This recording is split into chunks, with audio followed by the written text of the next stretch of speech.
death is the illusion as understood by human brain. If you awaken the non-mechanical parts of the human brain, it will have the capacity to see the life with a larger understanding. Children do not have even the level of the brain awareness awakened in the adults. That is why every time when they fall asleep and come out of sleep, they feel they are dead and came back. They strongly believe whatever has happened in dream has really happened. That is why in the dream, if they feel hungry, in the waking state they cry. And whatever has happened in the dream, they feel as truth. The lowest level of brain functioning is responsible for taking your life as bits and pieces without having large vision. Person who thinks every dream is reality, every deep sleep is death, and gets broken, feels the discontinuity during sleep and waking is unconscious. When the brain grows little more and capable of looking at the life with a larger vision, every night sleep does not feel like death. Every day waking up does not feel like birth.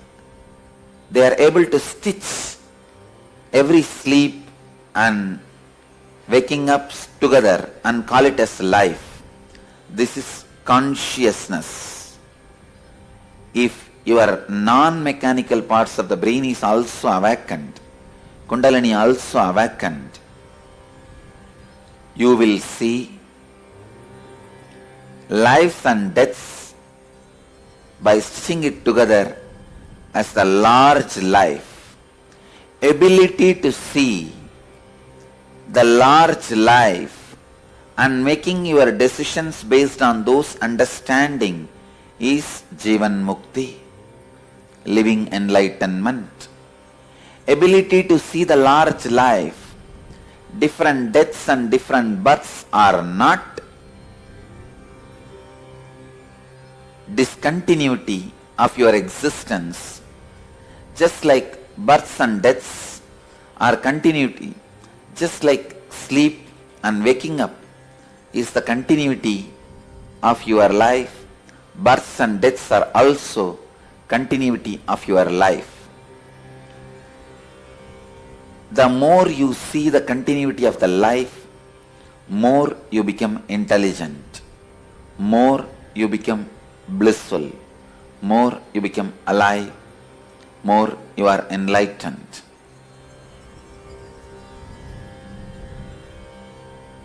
Awaken the non-mechanical parts of the brain by Kundalini awakening or any spiritual process as prescribed by incarnations and enlightened beings. You will realize death and birth is just continuity of the different parts of life. Just like sleep and waking and dream is continuity of the same life, birth, death, and the gap between birth and death are all continuity of the same life.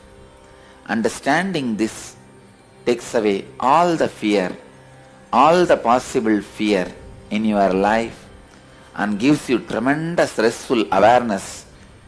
Vast time is in front of you to fulfill your life's purpose and mission. In the time when the greed is dissolved, desire disappears. When there is less time, more greed, then enters desire in your brain and mind. When there is vast time,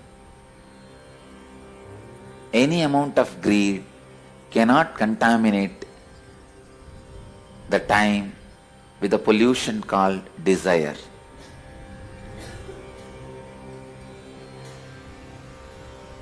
when the time is available in front of you like ocean, no river of greed can change the color of the ocean, pollute the ocean.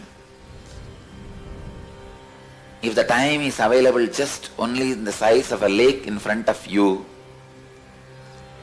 even a small greed stream can pollute the lake. Understand? Time makes an important decision about the levels of your desire and fear.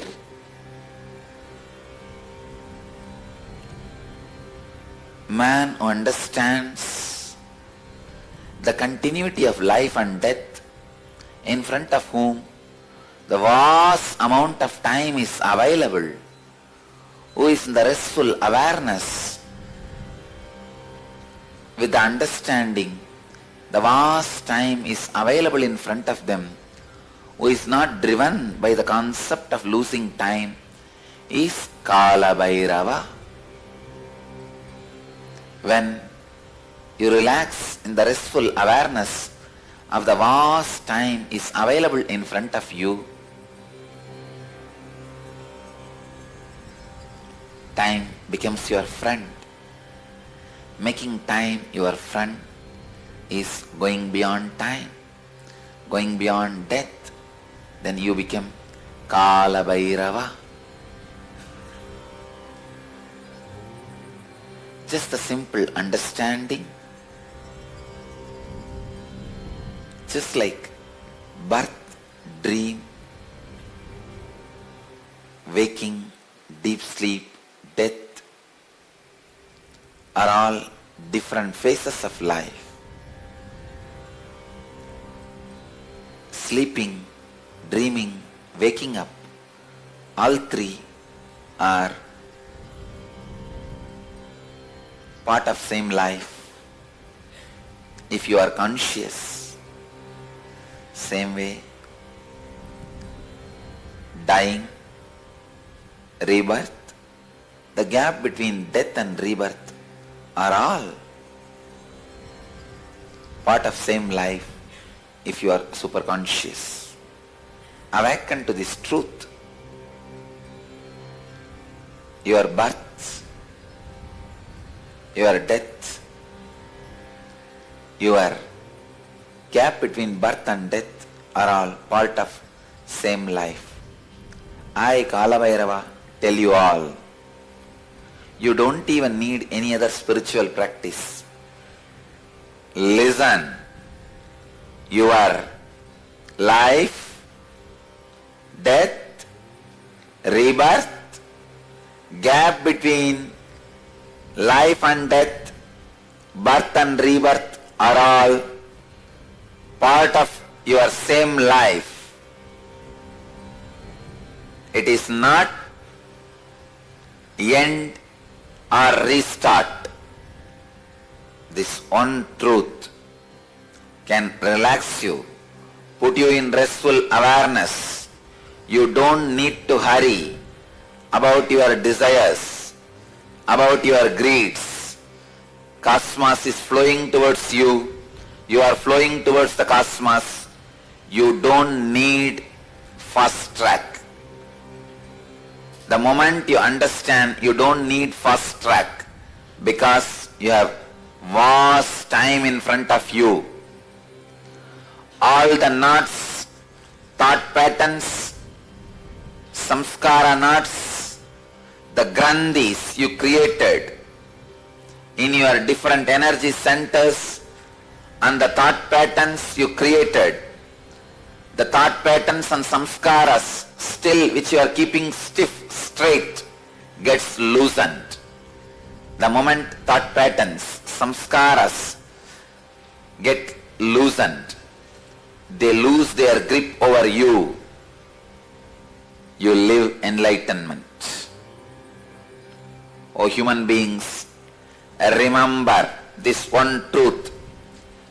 Kala Bhairava, out of my compassion, tremendous love, I am sharing this very sacred secret The basic important truth with you all, O humanity, listen. Your life, your death,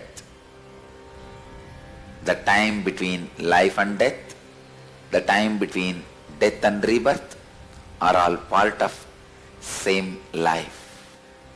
Do not be afraid. Nothing will be taken away from you, and you do not need urgency rushing towards any of your goal, greed. You do not need to have fear and escape from any of your fears, anxiety. Neither your greeds nor your fears as urgency of time. Relax from the urgency of time.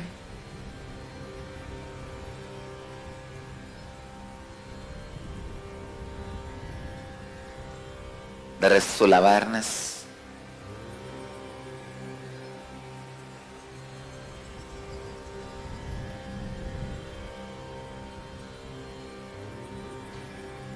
Which comes when you relax from the urgency of time.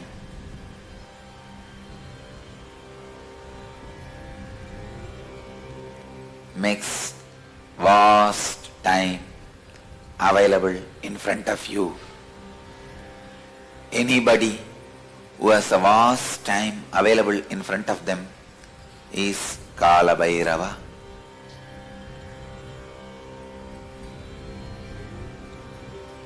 Every one of you can become Kala Bhairava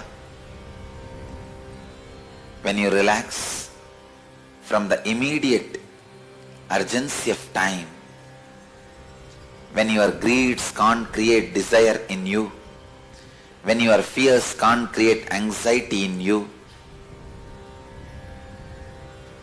You are free from time. The vast time is available in front of you. With the vast time available in front of you, your greed cannot make you urgent.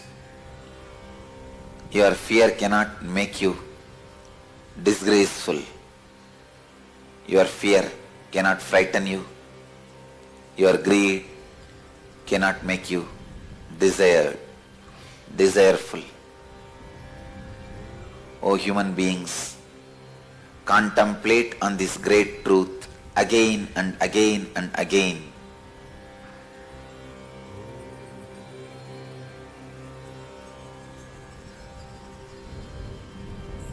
The brain which I am using to radiate this truth to all of you is capable of transmitting that very truths to all your brains, as brains do not have individual consciousness. It is just a biomemory chip in human body. I bless you all to receive the truth, to relate with the truth, to be receptive to this truth. It can be transmitted just like that. It can be easily transmitted. It can just be downloaded. Your birth, your death, your rebirth, the time between the birth and death, time between death and rebirth are all part of same long life. There is no discontinuity in the whole life. Let this one truth sink in all of you to make you understand. Greed does not need to create desire in you. In the ocean, when the river enters, it doesn't create ripples. In the vast time available in front of you, by this great truth, even if the greed enters, it does not create the ripples of desire. Even if the fear enters, it does not create the ripples of anxiety.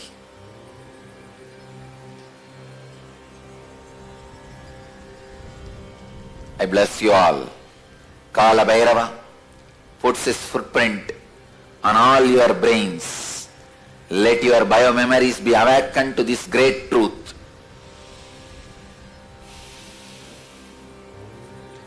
Birth and death and rebirth and time gap between birth and death and rebirth are all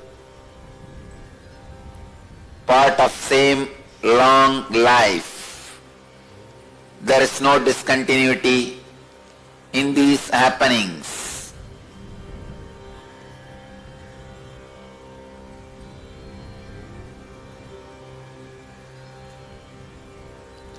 Kala Bhairava blesses you all with this great truth.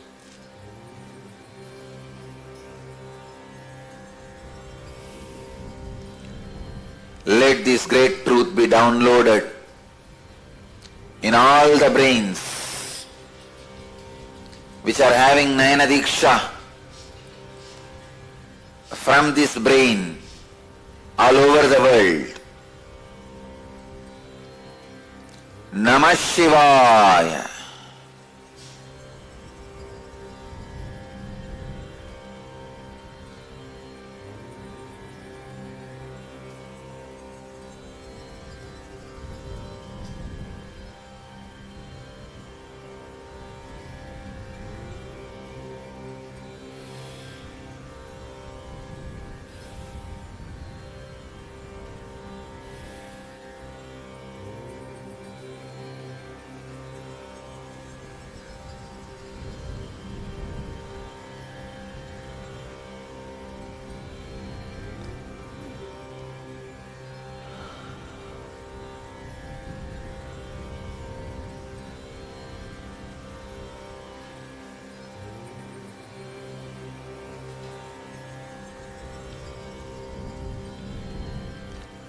This is the secret of death through which Markandeya conquered Kalabhairava. Markandeya conquered Yama, the Lord of Time.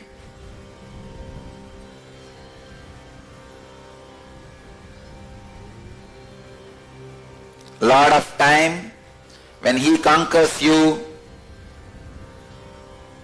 he is Yama. When you conquer him, he is Kala Bhairava. When you conquer him, you become Kala Bhairava. When he conquers you, he is Yama to you. Let this great truth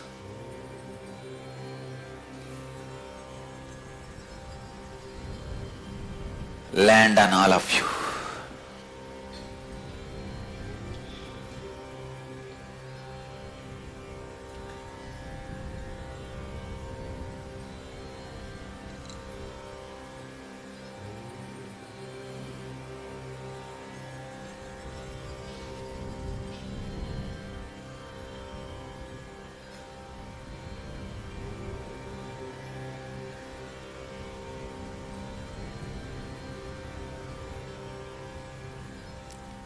Namah Shivaya.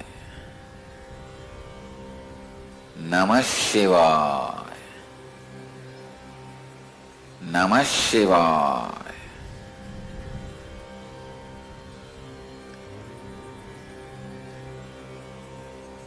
Let all of you chant the Maha Mantra Namah Shivaya intensely and loudly.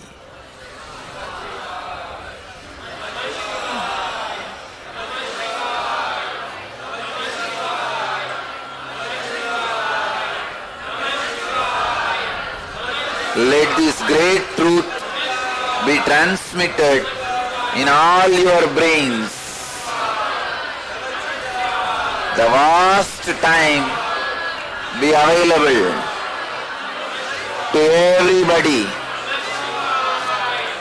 Let the biomemories of all of us be capable of experiencing the large time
Relax.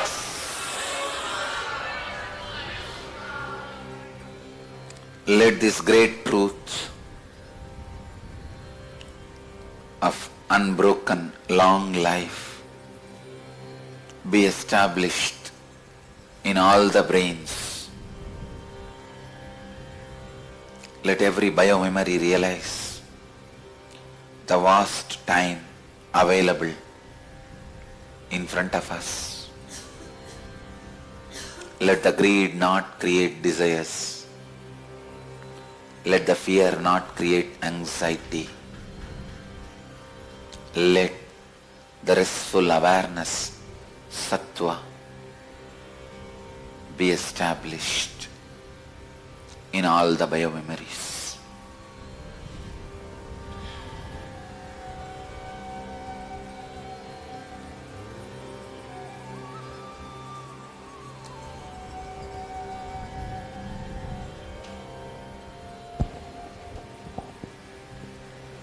The first question today, saying, Nityanandam Lord Kalabhairava, it appears that anyone responsible for somebody else's untimely death is treated as a murderer. In that context, please comment on the following three cases. 1. People who eat meat. 2. Animals. Stop.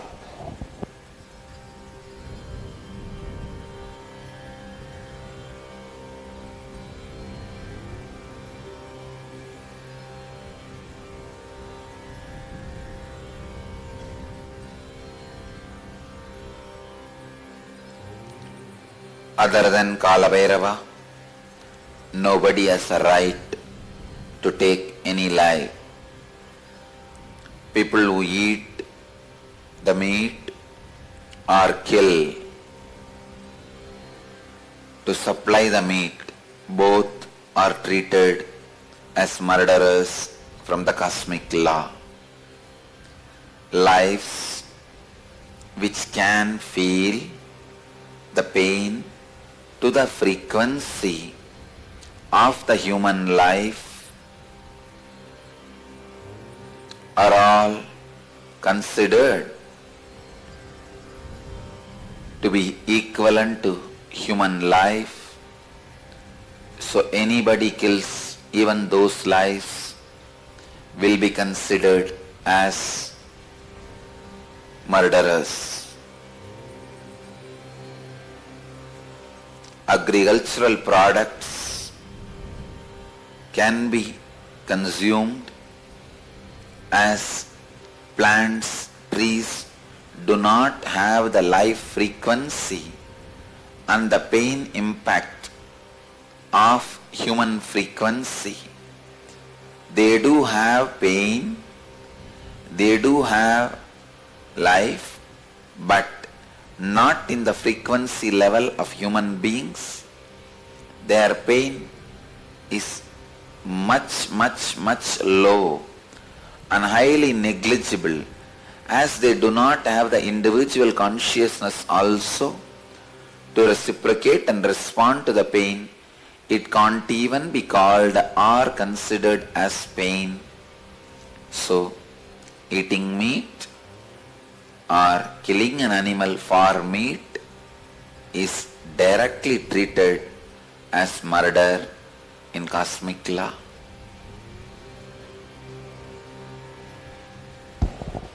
Also, animals who eat both meat and vegetarian food or only meat. Again, the same law applies. Animals who eat meat will be treated for murder. Animals who eat only vegetarian food will not incur the karma of murder. Animals which eats only vegetarian food will easily get higher births, higher level of conscious bodies. They are in the cycle of raising themselves.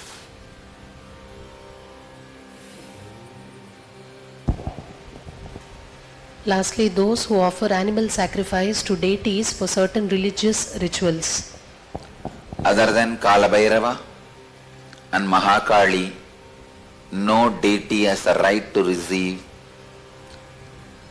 animal or any life in the form of sacrifice. Only Mahakali and Mahakala, the Lord of Time, has a right to receive any sacrifice from animal to human.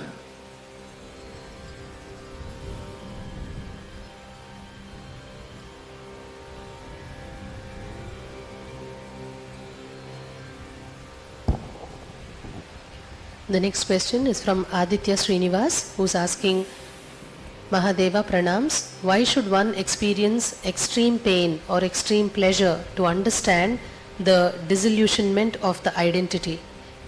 My gratitude for sharing your wisdom and answering our questions. Unless you go through the extremes, you do not understand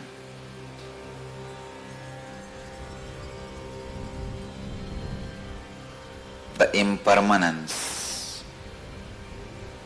anityatva of the realities you perceive. Going through the extremes teaches you the truth of anityatva, impermanence.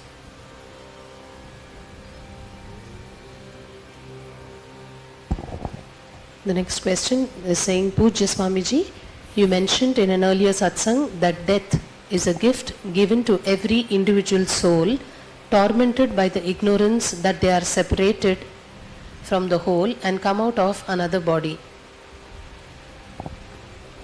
Also, at the time of death, if the soul has not forgotten its source existence and connection, that the soul will separate from the whole and come out of another body. Then what is meant by soul rest in peace? If the soul remembers its source, it will not take another one body, it will rest in peace. If it does not remember its source, it goes on taking next body. As long as you take more and more bodies, you don't rest in peace, you are just flowing.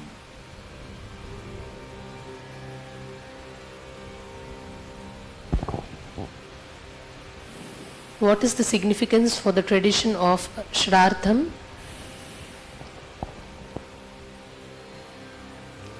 It has no significance as far as the dead one is concerned.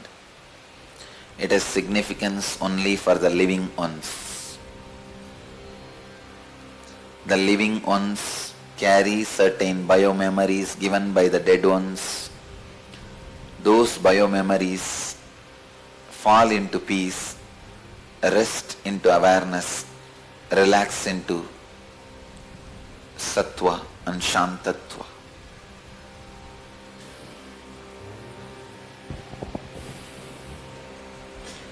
Also, is it necessary for a dead person's family not to perform any homam or archana to God?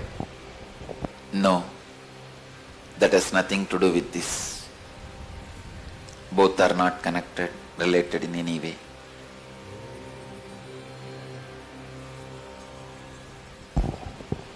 The next question is from Dr. Sundareshan from Sri Lanka, who is saying, Dear Kala Bhairava, as a doctor, I would like to treat my patient as per the cosmic law. Please clear my doubts. Is it good to reveal to patients about their death if they are terminally ill, as in advanced cancer? Yes, inform them what is going to come and tell them to be prepared. All doctors are expected to do this to their patients by me, Kala Bhairava. Inform the patients about the death coming. Even if you suspect, let them prepare for their last journey. That is one of the biggest help you can do. Do not hide from them.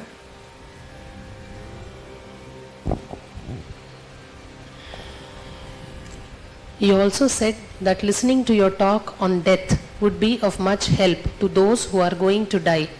What is the alternative to those who cannot understand English? translate this into their language and let them repeatedly listen.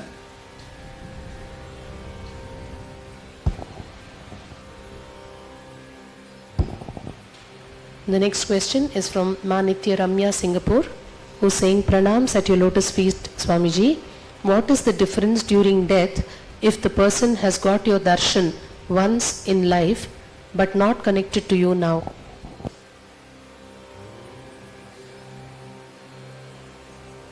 Even if the person is not connected now, if he has not broken the connection of the spiritual umbilical cord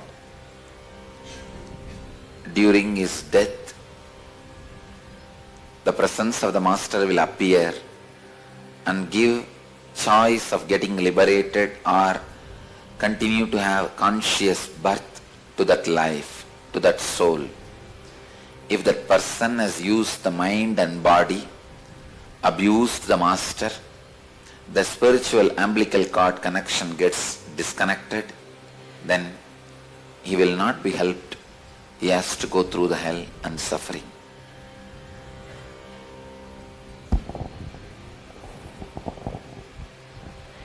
Is there any difference in the death if it happens in the presence of a Master? He is directly liberated, given a choice not to have a body or to have a conscious body in which he will have a complete fulfillment. Death in the physical presence of the Master is a boon everyone should ask and wait, pray, beg for it. Death in the presence of the Master is the greatest thing ever a human being can get it.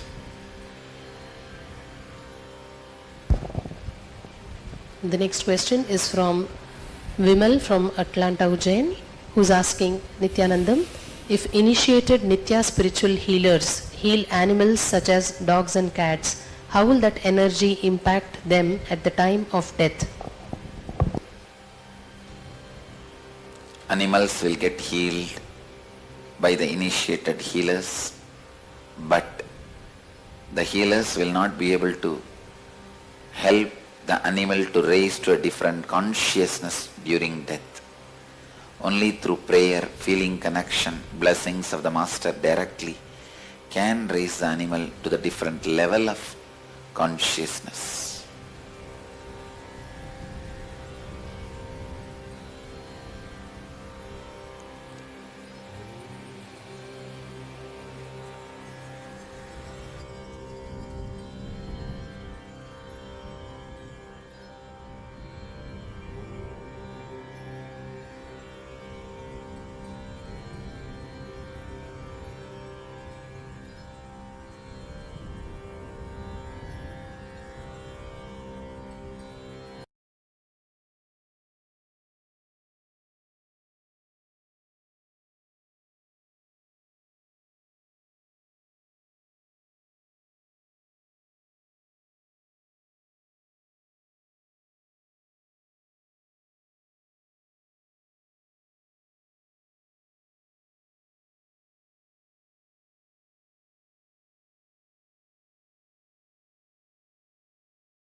Nityanand परमशिवोऽहम्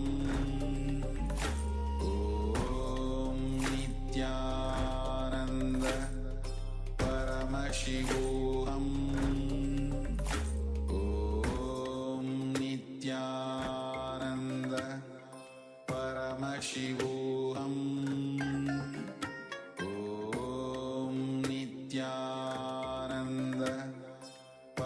Paramashivoham Om Nityananda Paramashivoham Om Nityananda Paramashivoham